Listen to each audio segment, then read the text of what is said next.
Hello, Internet, and welcome back to our second episode of the Competent Council that we have for this week. And next up on our agenda is what, Adi? Well, this is something that I feel has fallen under the radar. These two issues, with regards to, I guess people rightly focused on what is happening in Palestine after the death of this Hamas leader Ismail Haniyeh, but things there across the world. They are just as serious and very tragic is also happening, and I think one of it is focusing on what is going on in Bangladesh right now. So, for those that don't know, Bangladesh has been plagued by riots, strife, and civil unrest. Its with a lot of the people of Bangladesh being either locked up by the police or some even being killed in during protests. And this protest was sparked, even though this was an ongoing issue, it was sparked during a student protest rally because the government of Bangladesh, its civil service, has reserved 30% of its quotas reserved for members of revolutionary members, so people who fought in the revolution of Bangladesh back in the 70s. If you are a family member, then you are entitled to actually be part of this 30% quota to be included in the civil service. Now, we can see why this is wrong, why we believe that quotas are a very bad idea when it comes to a developing country because it does not promote meritocracy. Most of the revolutionaries are either very old or have moved on, and now we're just left with either their children or their grandchildren or even great grandchildren who are able to claim this quota. So, of course, this has riled up a lot of Bangladeshis, especially young Bangladeshis in universities, despite the long-standing unemployment rate that is happening in Bangladesh, which is an issue. Not many jobs, not enough jobs for people in Bangladesh. So why are they going to university? So they have protested, and the security forces have been deployed to suppress them.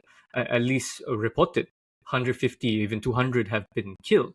And this is something that has been public, so we don't really know the full extent of what is happening. So this is a very serious situation, which has been overlooked because as Bangladesh is being, if you look at a lot of the what is going on, whatever footage that is being released to the internet, it's almost as if Bangladesh itself is already a war zone. There's a huge there was a quarantine in a way. There was a curfew that was happening where people are not allowed, while the police allegedly breaks into homes, find people who oppose the government, take them away, lock them up. We don't know if they're executed or not. So this is a blatant display of abuse of power by the current government in Bangladesh, and it's very serious because people are dying for their civil liberties and for their own democratic rights. So, what do you think so far of this? All right, I'm just gonna go ahead and draw some parallels with in Malaysia, Adi. We have Bumiputra quota. So this is also nothing to do with meritocracy. Similarly, with Bangladeshi have. If you happen to be a family, you were born in a family that were fighting Pakistan back in the civil war that have in 1971, 1970, then you still can claim that reward. Initially, the idea of Bumiputra or this quota in Bangladesh was to reward those who are in, the nationalists that fighting for Bangladesh. Similarly, in Malaysia, Bumiputra quota was to sort of like bring equal to marginalized Malay, especially in the hinterland, that were traditionally farmers and those who were working in rubber as a rubber tappers. So the quota was to change the economic situation at that time. But 30, 40 years on, it's still there. And in fact, what happened recently was they want to make it even bigger. So from perspective of Malaysian, if you want to understand this is an attempt by the government to maintain certain power by the elitist family, where in the elite political powers, especially those who have interest in maintaining such economic bubble within already poverty-stricken Bangladesh. In fact, just wanna give perspective that trajectory in terms of poverty eradication in Bangladesh was, I think, in the last 20 years was tremendously well.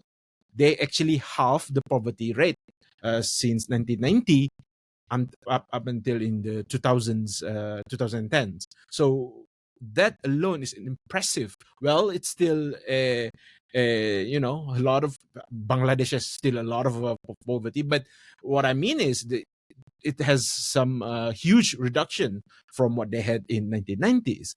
So equally to Malaysia as well, our economy was prospering in the 90s, and then Bumi Putra policy was still there. In fact, until today. But this is what the different that happened in Bangladesh, that the students, the university protesters, were actually somewhat being hijacked by Jamaat Islami that I think want to take advantage of the situation. I'm not actually ruling out what the Sheikh Hasina said, that they're hijacking this. Maybe there's some truth in it, but I think to call some of these university students as Razakar. Razakar is actually one of the uh, degrading slur in Bangladesh possible that you can have in Bangladesh. So it's basically calling you a perpetrator or someone that helping Pakistani instead of Bangladeshi, your own country. So that's a huge insult thrown to the students of the universities. Of course, maybe there are some elements to this by Jamaat Islami, but to just a sweeping, especially as a prime minister, to just announce it like this and then use police force to destroy some riot and whatnot. This is totally on the extreme in terms of abuse of power. So we are saddened to see, at least at the moment, 200 souls were killed, and I not for once convinced that this gonna stop any moment, because even though the court has already overturned the quota system, but the protesters are still on the street. They says that they're still demanding apology from the prime minister, which I don't think will happen in Bangladesh. Sheikh Hasina will never do that. So I think they will see this opportunity to gain more. They already got the overturn, right? They're already on the street. 200 people already killed. Might as well do more, or demand more from prime minister. Maybe his her resignation, that could be on their agenda. What do you think, Adi? Yeah, I think definitely, because the court has overturned the quota system, but usually when it comes to countries such as this, how much is the judiciary actually independent, and how much the things behind the scenes that this quota system is still perpetrated. They'll always find a way when it comes to securing their own power base, because Sheikh Hasina's Awami League, the party that since the founding of the independence of Bangladesh, have held a very huge position in politics. So it would always find a way to shore up its support, and what better to support than the families of the revolutionaries that fought for its independence. That is their most traditional voter base, and would always try to deploy some kind of authoritarian measures here. If I have any kind of prime minister or state leader who is able to order security forces and police forces to abduct opposition members of an opposition, or people who don't agree with the party, the Awami League, and then take them away to being locked up, any kind of abuse of power, 200 people killed by security forces. I think anybody would be rational to demand the prime minister to, at the very least, step down and exit from power, and then call for a new leader, or even for a new set of elections here, which we would definitely know that after this has happened, there's a very good chance that the Bangladeshi Nationalist Party might be able to return to power, and the Awami League might return to some kind of obscurity, or even lose some of their power base here. But this is very important, because destabilization of Bangladesh through civil unrest, this is going to keep on going. I think the Pandora's box has been opened the moment the first student has been killed, and now there's huge mistrust for the government. Who's going to trust their government, after they rampantly killed, executed, and locked up innocent protesters, right? People who want to, who rationally would want to see they have a chance at increasing employment prospects, right? So, and this would destabilize not just Bangladesh, not just the region, but us in Malaysia as well. It's going to have a huge impact on us because one, you go to KL. Haffiz, you're in KL. I think you can see how many from Dhaka or other parts of Bangladesh are over here who we There's a rely place on. actually called Little Dhaka in KL. Little So there you Dhaka. go. So there you go. Who come here, who we have come to rely upon, who we have built a lot of our economy being contingent on Bangladeshi laborers coming here to prop up our economy when it comes to labor and construction. So any kind of destabilization would also have an effect on the Bangladeshis who here, who might even have relatives or family members or friends who have been persecuted by the regime that is holding power in Bangladesh. So it's very tragic, and also from an economic standpoint, because this destabilization would harm the textile industry in Bangladesh, which most of our clothes now are being manufactured. It used to be that our clothes we would say, "Oh, made in China." Now, if you look at the label, if you never noticed, it's now made in Bangladesh.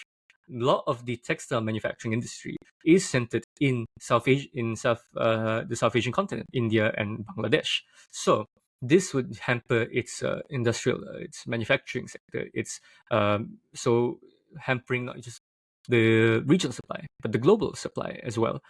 We have moved from a China-based labor market to a Bangladeshi-reliant labor market, which has proven to be one of its main characteristics and strengths and what has led Bangladesh to grow as an economy. Now, Bangladesh, you can say that, well, it's not as strong, but like Hafiz, you mentioned, it grew in terms of poverty reduction. And there has been a lot, back then, there was a lot of speculation that Bangladesh could be a rising economic power due to the fact that a lot of investors wants to move to Bangladesh because of cheaper labor pools over there. So this destabilization, because of its leadership, is going to have huge ramifications on the economic prospects for the global supply chain, not just in textiles, but I think in other in terms of cheap quality labor pools, like other industries that rely on these cheap manufacturing pools. So this is something that has to be condemned at the highest level. It has to be supported. The people, I mean, of course, it's hard for leaders to condemn another leader, but we've done so with Myanmar. Malaysia has been striving to take out the military junta in Myanmar.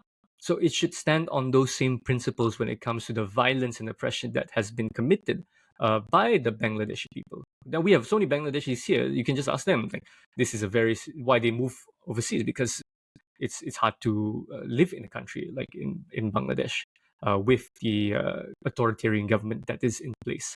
So we are not. I mean, in a way, it draws a lot of parallels with some parallels with Malaysia. So we, of all people, would be able to relate to when a government holds too much power. It's not. We've exited those days of Barisan Nasional having majority control, but still, we are very understanding of that kind of influence when too much power is concentrated in a select few people. So I think for anyone here that is listening, I think we should pay attention more to what is happening in Bangladesh, because they are also struggling. There is also oppression that's happening there, and it's not committed by a foreign government. It's committed by their own government. So we have to, like any other injustices that we always bring up, like in Palestine, we also have to stand also on the same basis in Myanmar, or the same basis in let's say in Bangladesh. So, or even in, we would dare say, the current labor conditions that Qatar has imposed on foreign laborers, which is absolutely atrocious and should be condemned at the highest level. So these are things that we should be consistent with, not be selective with. So perhaps we should take more decisive action. So in a way, I have to commend the Prime Minister Anwar Ibrahim for securing the safety of the Malaysian students who are studying in Bangladesh, in securing that they are able to return home or find a way to escape the violence by either moving into India or finding their way back home to Malaysia. So kudos to the Prime Minister on that. But I think a statement could be very reassuring, especially for some of the Bangladeshi nationals that we accommodate here out of necessity. All right, that's Bangladesh for you. We try to squeeze in another country also in this very episode, which is let's fly over to the South America. On the top of South America, there's a country that just ended their election last Sunday, which is Venezuela. And during the early hours, two presidential candidates, the incumbent Maduro, and also what is his name again? Eduardo Gonzalez or something. He also declared winner, a winner, because he gained a lot of, I think, around 73 votes, as he claims. Now, here's the real tension. After a few hours, only Maduro stands with the win, and that looks like it for at least for the last 24 hours. We still don't know because it's still very unstable right now. That anything could happen. But as for now, as time of recording, it's still Maduro that recognized by their own people as a winner.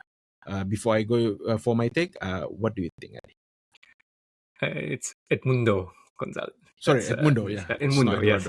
Okay, so I mean, it's very confusing time in Venezuela. Venezuela has been struggling for the longest time economically. One is due to sanctions and due to its over-reliance back then on its oil industry, which catapulted it at first in terms of economic growth, but has become it's in a way its Achilles heel. So of course, with lower economic prospects, there's bound to be some kind of instability that is happening. And we always notice that in South America, Central America, the US always tries to play its hand in influencing the outcome, what is going on here.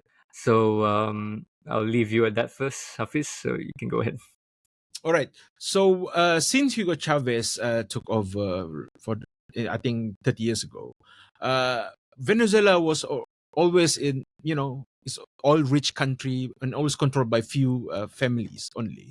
And when Hugo Chavez in power, he stopped that practices, and then you can see a boom of economic prosperity in Venezuela. And then his successor, which is in the incumbent now, Maduro, took over from his so-called mentor. And it goes downhill from there. So what happened? Both are socialists. But what happened? What happened was, I think the biggest thing that happened is the sanction from America. People try to blame socialism, I think, in Venezuela, that contributed to why they have a economic decline. But I think to a certain degree, that's true. But I think still the main important reason is because of United States sanction. I think it was reported that 99% of their income post sanction was lost due to America's sanction. So I think no doubt about it that America has a play. This is one of the pressure to Maduro so that he could call it quit as the Venezuelan leader. What happened in elections? Maduro already in power, I think, in at least 3 cycles of election, and Venezuela, in terms of currency, doing very worse in the history existence of Venezuela. So why the people of Venezuela still wants to vote Maduro? I think number one is that Maduro is the symbol of resistance. If you have excess of resistance in Middle East, you have also a resistance in South America. This is particularly, you can see that the people that Maduro aligned with is the countries like Iran, like any other country that are also sanctioned by the United States. So this is sort of like Iran in South America, that one country that opposed to whatever that the Uncle Sam wants them to do. So this is the country that say no to it, and more importantly, you cannot touch our oil. This is a fact. Venezuela has the largest oil reserve in the world, even bigger than Saudi Arabia. So of course, Uncle Sam is salivating when they know about this, and they always try to fund the opposition. Interestingly, this Edmundo Gonzalez is also helped by Maria Corina. Maria Corina is a Zionist supporter. I'm not just saying this as a smear or whatever. This is actually a fact. You can just Google it.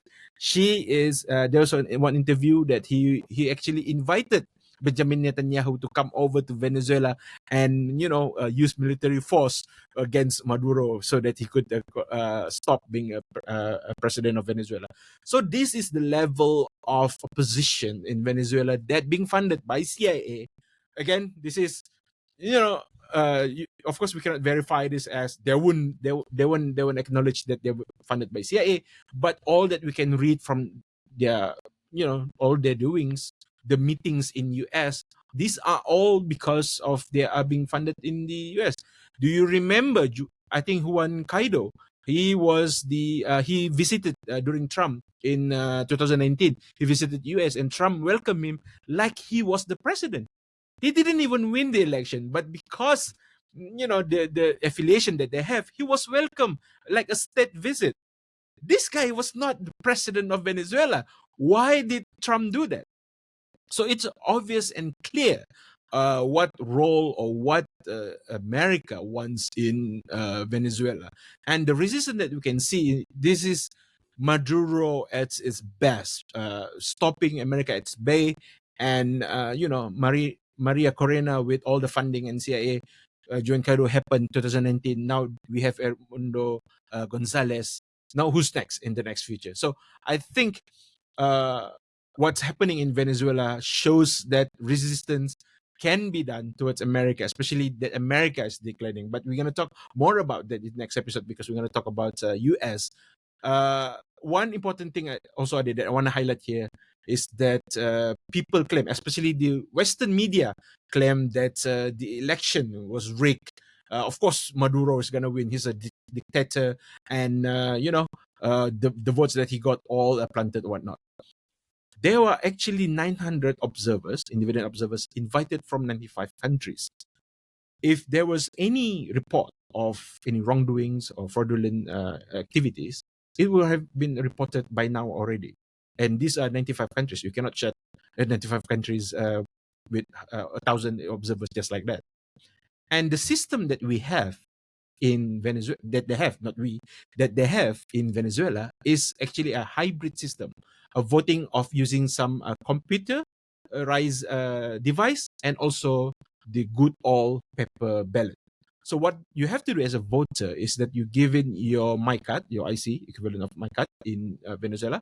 You give in and then you have to thumbprint, just like, scan your thumbprint and then biometric identificator. And then it will produce a receipt which you will mark and put it in the ballot box.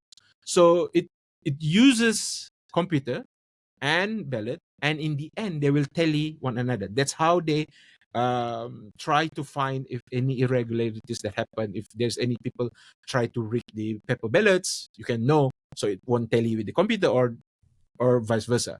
So it's very advanced. If you can see, like, not even America use this, not even the UK have this. So the measure that being taken by Venezuelan government to ensure that their elections is safe and just is I think is another level. This is the side of Venezuela that we don't talk about. All we talk about is how Maduro is a dictator because he wants to retain power. But if he was voted by his own people by an election that used a very advanced system and no observers would say otherwise, then who are we to question his authority? Yeah. Yadi. I think I mean it's hard to say to challenge that when it comes to a system like that. But I think that seems to be less more of a symptom rather than a cause for the skepticism for this election, because the election, as I understand, wasn't very decisive. It was quite neck and neck from what I saw between Gonzalez and Maduro.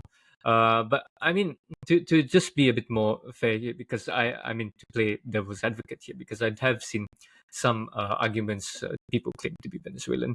Um, there is a case to be made against Maduro and the Socialist Party, because despite being blessed with one of the richest oil fields and having a great surplus of oil reserves, right? Hugo Chavez and Maduro himself apparently wasn't able to reinvest those earnings back into either to diversify the economy or to enhance the existing infrastructure for oil extraction and exports. So you can chalk it up as well to US sanctions making them unable to deliver those exports or to even diversify the economy. However, there is that case to be made that at the same time we can blame US sanctions as much as we can, as much as we want, but in terms of a self-sustaining economy, I think Venezuela had its opportunities to integrate itself into the economies of the other South American countries who have also been, how do you say, not the most amicable to the USA, because it's a common theme here that a lot of South America is split between wanting somehow the US to be more to be more intervention, to put more intervention in the area, but at the same time being against any type of any notion of dictator or populace in South America popping up. But we've seen that these kinds of populists have been successful in succeeding their elections. We just saw Bolsonaro in Brazil, and then we have Argentina as well, and then Venezuela. I think just continues that trend of South American leaders, strong men in a way, to just always ride the populist wave, and they can seem to do a lot of the things they can. They can get away with a lot of things. If we look at the Venezuelan economy, of course, sanctions is one, but also in terms of mismanagement as well, because we've seen that the socialist system is very hard to maintain. I think Norway was able to maintain it, and then in terms of oil reserves, Saudi Arabia and a lot of the Arab Peninsula states has been able to do that. Venezuela, I think, wasn't able to capitalize on that to like the other countries have.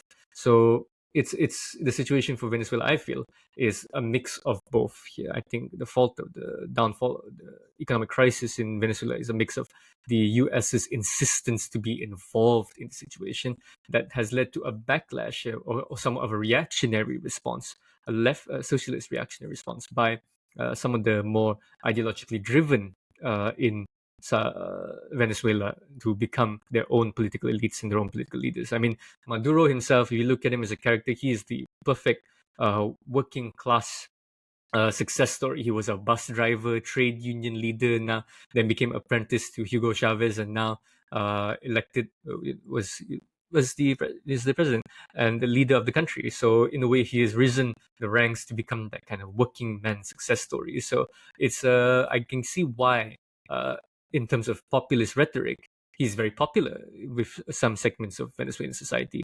So in a way, it's a very romantic kind of story, like I mentioned in other episodes, is that we like to lionize particular characters as they rise to power or the power that they maintain or the things they've done. So I think for some of the supporters could be the same. Yeah, I mean, in Kopitiam Council, we don't choose sides. We don't pick sides. I have no, inclination to be Maduro's fanboy or whatnot. But I'm just stating the fact that some of these accusations are actually blatant lie. That's it. Like, I'm not saying also Maduro is an angel. So of course, Maduro's with his all of his wrongdoings, it's should be. He should be accountable for that as well. But it doesn't change the fact that what happened in Venezuela today is vastly influenced by one, American champion, and two, how the surrounding countries in South America that actually want to appease America, so they might be what's the term here is hand tight here, so not doing business with Venezuela, even though, like we all know, they have a very large chunk of the economy contributed to oil and gas. So that's not helping it. You can have the largest reserve in the world, but if there's no buyers and people not buying from you, people, and more importantly in oil and gas, people not coming to invest to refine all this oil, it's not going to be usable in any way to your economy in sort of form. So I think that's another thing that we should see, and let's see what's the development in the next few days in Venezuela. All right, I think that's it, Adi, for Bangladesh and Venezuela. Next up, like I mentioned earlier, we're gonna go to the land of the opportunity, as we know, United States of America. You shouldn't have mentioned it. We should have seen if anyone would have picked up the hint based on your attire today, Haffiz. Oh yeah, exactly. Yeah. So that gives if you all haven't realized it yet, you look at Hafiz's shirt, you can kind of tell what we're talking about next. All right, I'm not a Republican member, or not that I'm a Trump's fan. So see you in the next episode.